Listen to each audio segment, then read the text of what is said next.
अच्छा, हम क्या जानते हैं, क्या समझते हैं, ये तो भाई हम ही जानते हैं कि हम क्या समझते हैं। ठीक है, क्या जानते हैं, क्या समझते हैं। प्रोफेसर्स को क्या जानते हैं, क्या समझते हैं, ये भी हम ही समझते हैं। अब प्रोफेसर्स हमें क्या जानते हैं, समझते हैं, ये भी हम ही समझते हैं। ठीक है, चलो ये बात तो यार कॉलेज की रही। सेकेंड सेमेस्टर यार स्टार्ट हो चुका है और आज हम जो जूलॉजी है, क्या है, जूलॉजी है, इसका जो फोर्थ यूनिट है उसके बारे में एक बार पढ़ते हैं और रिवाइज भी करते हैं। क्या है जिसमें फोर्थ यूनिट में हम क्या पढ़ रहे हैं, फिजियोलॉजी। ठीक है, physiology of muscular muscular system. ठीक है, फिजियोलॉजी ऑफ मस्क्यूलर सिस्टम पढ़ना है।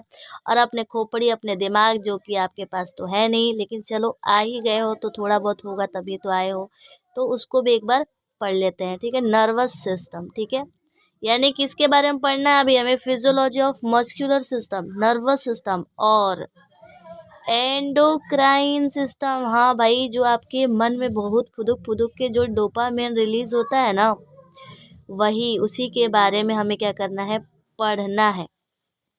अब देखो कुछ पॉइंट है जो आपको ध्यान में रखने हैं और समझने भी है। ठीक है, तो सबसे पहला तो यही है कि जो मस्क्यूलर है, मस्क्यूलर सिस्टम क्या है, मस्कुलर सिस्टम की जो हम स्टडी करते हैं उसको हम क्या कहते हैं, उसको हम मायोलॉजी कहते हैं। यार रखना, माइकोलॉजी मैंने नहीं कहा। माइकोलॉजी क्या होता है, स्टडी ऑफ फंजाई को हम माइकोलॉजी कहते हैं, और मायोलॉजी को, स्टडी ऑफ मस्कुलर सिस्टम जो होता है वो मायोलॉजी होता है। दूसरा जो हमने पढ़ा, नर्वस सिस्टम, मतलब कि अपने दिमाग के तंत्र के बारे में जो हम पढ़ेंगे। तो जब स्टडी ऑफ कोई पूछ दे कि स्टडी ऑफ न्यूरल सिस्टम कह दो या नर्वस सिस्टम क्या होता है, तो याद रखना, ये तो आपको पता ही होगा, कमेंट में भी एक बार बता देना उसको क्या कहते हैं, न्यूरोलॉजी। हाँ, न्यूरोलॉजी। न्यूरो सर्जन का नाम सुना है ना, वैसे ही। ठीक है, अब जो स्टडी करता है वो न्यूरोलॉजी है भाई, डॉक्टर ही कर रहा है तो न्यूरो सर्जन बन जाएगा। और तीसरा भाई, एंडोक्राइन सिस्टम के बारे में जब हम बात कर ही रहे हैं, एंडोक्राइन में जो भी हार्मोन्स आपके रिलीज होते रहते हैं, आपकी बॉडी में उथल पुथल खेलने के लिए डोपामिन रिलीज होता है। ठीक है, तो इसकी जो स्टडी होती है इसको हम क्या कहते हैं, एंडोक्राइनोलॉजी। क्या कहते हैं, एंडोक्राइनोलॉजी। एक बार देखो एक साथ मेरे साथ बोलते रहो। जब बोलते हैं ना, तो बोलते बोलते यार याद हो जाता है। तो जैसे जैसे मैं लिखवा रही हूँ उसको लिखते जाओ, याद करते जाओ, चीज़ें बहुत ज़्यादा इंपॉर्टेंट है, तो समझो। ठीक है, हमने क्या पढ़ा भाई, सेकेंड सेमेस्टर का नाम तो सबसे पहले क्या है, सेकेंड सेमेस्टर जब हम पढ़ रहे हैं तो जूलॉजी में उसका नाम क्या है ये तो पता होना चाहिए ना, physio chemistry, physio chemistry and sorry physiology and biochemistry है। ठीक है, फिजियोलॉजी यहाँ पे लिख लो, पता चला मैंने दोनों का ही कॉम्बिनेशन कर दिया, फिजियोलॉजी। दिमाग भी तो वैसा ही हो जाएगा, फिजियोलॉजी एंड बायोकेमिस्ट्री। अगर कोई पूछ दे तो नाक मत कटवा देना यार, बता देना शांति से कि फिजियोलॉजी और बायोकेमिस्ट्री हमारे सेकेंड सेमेस्टर के जूलॉजी का नाम है, जिसमें हम फोर्थ यूनिट पढ़ रहे हैं। फोर्थ यूनिट का नाम क्या है, physiology of muscular system, nervous system, endocrine system.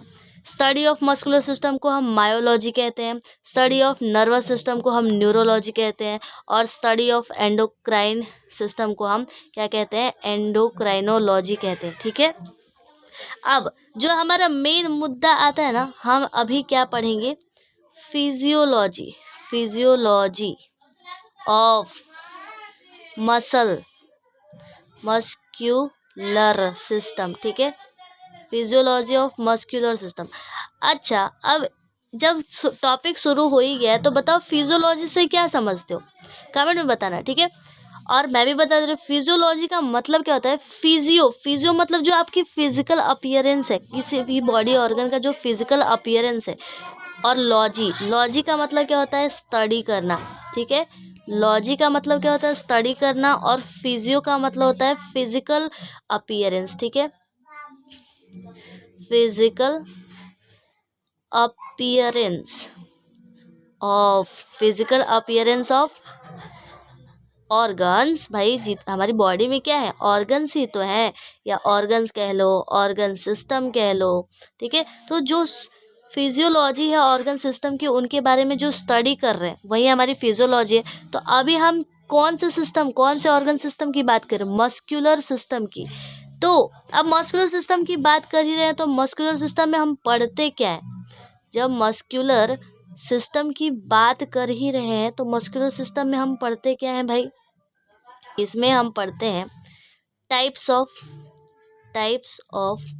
Muscles, ठीक है, टाइप्स ऑफ मसल्स पढ़ते हैं, ठीक है, टाइप्स ऑफ मसल्स पढ़ते हैं, ठीक है। अब टाइप्स ऑफ मसल्स पढ़ते तो आप इतना तो जानते ही हैं, और नहीं जानते तो कोई दिक्कत की बात नहीं है, मैं बता ही देती हूँ। टाइप्स ऑफ मसल्स में हम 3 टाइप्स के मसल्स पढ़ते हैं, और ये किस बेसिस पे हम पढ़ते हैं, तो ये भी याद रखना, एनाटॉमिकली बेसिस पे पढ़ते हैं। किस बेसिस पे पढ़ते हैं, एनाटॉमिकली बेसिस पे हम पढ़ते हैं इसको, ठीक है ना, याद रखना।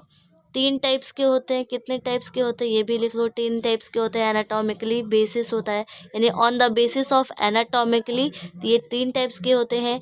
एक होता है स्केलेटल मसल, ठीक है, एक होता है स्केलेटल मसल, दूसरा होता है स्मूथ मसल, ठीक है, स्मूथ मसल।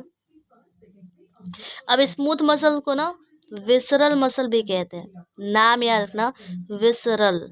टर्म भी कह सकते हो, टर्म याद कर रखना क्योंकि बहुत ज़्यादा इम्पोर्टेंट है। और थर्ड होता है कार्डियक, भाई आपके दिल की बात जो करता है, ठीक, कार्डियक मसल, ठीक है। तो 3 टाइप्स के हो गए मसल्स, कौन कौन से, तो स्केलेटल मसल्स, स्मूथ मसल्स और कार्डियक मसल।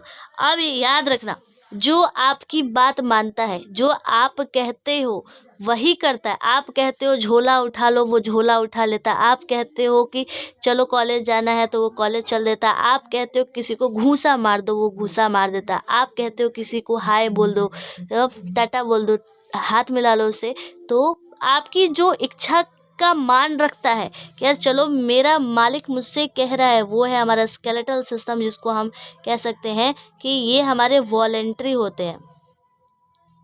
कैसे होते हैं, वॉलेंटरी नेचर के होते हैं। कैसे नेचर के होते हैं, वॉलेंटरी। और जो हमारी इच्छा के मान नहीं रखते, वो कहते भाई तुमने बस अपना काम कर लिया ना, अब हमारी मर्जी चलेगी, ठीक है ना, इसके बाद का रास्ता हम खुद तय कर लेंगे, आप अब इधर से जाओ। आपने बस बता दिया कि ये काम था, हमको करना होगा तो हम करेंगे, नहीं करना होगा नहीं करेंगे। तो वो जो होते हैं हमारे जो स्मूथ मसल्स होते हैं ना, आप खाना खा लेते हो, उसके बाद जो पचाने का काम होता है वो तो हमारा पेट, इंटेस्टाइन, गॉल ब्लैडर, लीवर, ये सारे अपने मिलके ही तो काम करते हैं। हार्ट, अपना दिल का धड़कना भाई वो आप अपनी मर्जी से करता है, उसका मन करेगा सो जाएगा, और आप भी आराम से ज़िंदगी भर के लिए सो ही जाओगे। इसलिए किसी से पंगा नहीं लेने का। ये दोनों हमारी कभी बात नहीं मानते, बड़े ढीठ किस्म के होते हैं, इसीलिए इसको क्या कहते हैं, इनवॉलेंटरी नेचर के कहते हैं। ये कैसे नेचर के होते हैं, इनवॉलेंटरी नेचर के होते हैं, बहुत ही ढीठ होते हैं, बहुत ही ज़्यादा, मतलब कि एक तरह से क्या कह सकते हो, बहुत बदमाश टाइप के होते हैं, ठीक है। तो जो सबसे अच्छा बच्चा है, जो ओबीडियंट है, वो है हमारा स्केलेटल मसल है, यानी कि वॉलेंटरी नेचर का है, हमारी बात मानता है, सारी चीज़ें करता है, ठीक है। तो टाइप्स ऑफ मसल्स देख लिया हमने, क्या है, स्केलेटल मसल है, स्मूथ मसल है, कार्डियक मसल्स है, ठीक है। अब भाई अब बात आती है कि चलो प्रकार तो तुमने बता दिए, इनके कुछ गुण भी तो होंगे, 36 के 36 गुण तो मिलाने होंगे ना। तो यहाँ पे लिख लो भाई, क्या लिखोगे, प्रॉपर्टीज ऑफ मसल्स, ठीक है, प्रॉपर्टीज ऑफ मसल्स, इनके गुण बता दो, 36 के 36 गुण मिलने चाहिए। पहली बात, आपने देखा होगा कि जब हम किसी सामान को उठाते हैं तो क्या होता है, एक तनाव महसूस होता है। क्या होता है, तनाव महसूस होता है, कॉन्ट्रैक्शंस महसूस होती हैं। तो हम कह सकते हैं कि भाई कॉन्ट्रैक्शन या कॉन्ट्रैक्टिलिटी, कॉन्ट्रैक्टिलिटी होती है भाई, खींचते हैं। और अब बताओ, जब खुशी से झूमते हो तो कितने तेजी से कूदते हो, एक्साइटमेंट होने होती है, आपके मन में एक झटका, फूल, 4 4 लड्डू फूटते हैं। जब भी अब कोई एग्ज़ाम को पास करते हो, क्लियर करते हो, या टीचर आपकी तारीफ़ कर देता है कि यार बेटा तुमने अच्छे से पढ़ाई की, तुम सारे क्वेश्चंस के जवाब दे रहे हो, तो ये दूसरा क्या हो सकता है, एक्साइटेबिलिटी। एक्साइटेबिलिटी, ठीक है। अब जाहिर सी बात है कि अगर ये जो तुम्हारी मसल्स है, ये जो तुम्हारी स्किन की जो मसल है, हम इसको क्या कर सकते हैं, किसी भी शेप एंड साइज में कर रहे हैं तो ये वापस से अपने हिस्से में आ रहा है। देखो मैंने इसको ऐसे मोड़ दिया, ऐसे मरोड़ दिया, ऐसे ऐसे मोड़ा, फिर अपने साइज में ही अपने वापस में, यानी कि ये क्या है, इलास्टिसिटी है। कैसे, कैसा नेचर है, इलास्टिसिटी, इलास्टिसिटी, ठीक है, इलास्टिसिटी, ठीक है, इलास्टिसिटी लिख लो, इस पहले थोड़ा ध्यान देना, अगली बार से मैं भी ध्यान दूंगी, ठीक है। अब तीसरी चीज़ आपने, तीसरी क्या, लास्ट पॉइंट है, चौथा पॉइंट है, यहाँ पे पॉइंट भी वाइज लिख लो, तीसरा और चौथा, ठीक है। चौथा पॉइंट है एक्सटेंसिबल कर देना, एक्सटेंसिबिलिटी।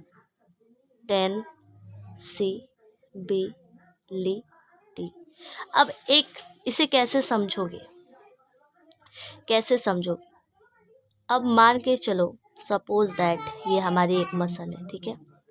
मसल्स में मसल फाइबर्स होते हैं, मसल सेल्स होते हैं, मसल बंडल्स होते हैं, ठीक है।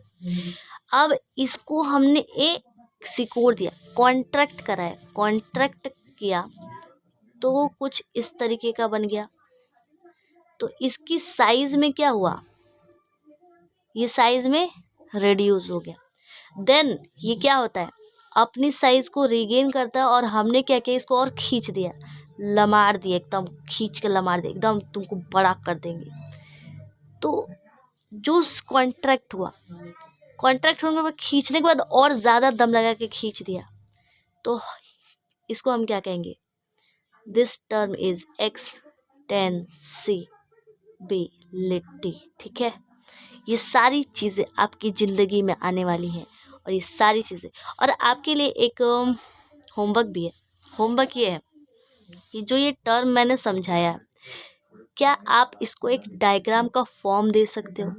अगर दे सकते हो तो कॉपी में बनाना और मुझे भेजना, ठीक है। कैसे भेजोगे भाई, वो भी तो होना चाहिए। तो मेरी एक इंस्टा आईडी है, वहाँ पर आप मुझे टैग करके भेज सकते हो, नाम है मिस परवीन, ठीक है, ऐसे डैश दे देना। यहाँ पर जो ये बनाए, अब मैं देखना चाहती हूँ कि जो आपने समझा, पढ़ा, बहुत ज़्यादा नहीं जानना है, चीज़ें अपनी लैंग्वेज में लिखना सीखो। जो भी चीज़ें टीचर पढ़ाता है, समझाता है, अगर रटने बैठ जाओगे तो ज़िंदगी झंड है। इसलिए शॉर्ट नोट्स दिए जा रहे हैं आपको, चीज़ें समझ गए, अब उसको लिखने का ट्राई करो, ठीक है। और एक बार मुझे डायग्राम के फॉर्म में मुझे भेजना, ठीक है। और कैसा लगा लेक्चर मुझे कमेंट में ज़रूर बताना, ठीक है। मिलते हैं नेक्स्ट वीडियो में।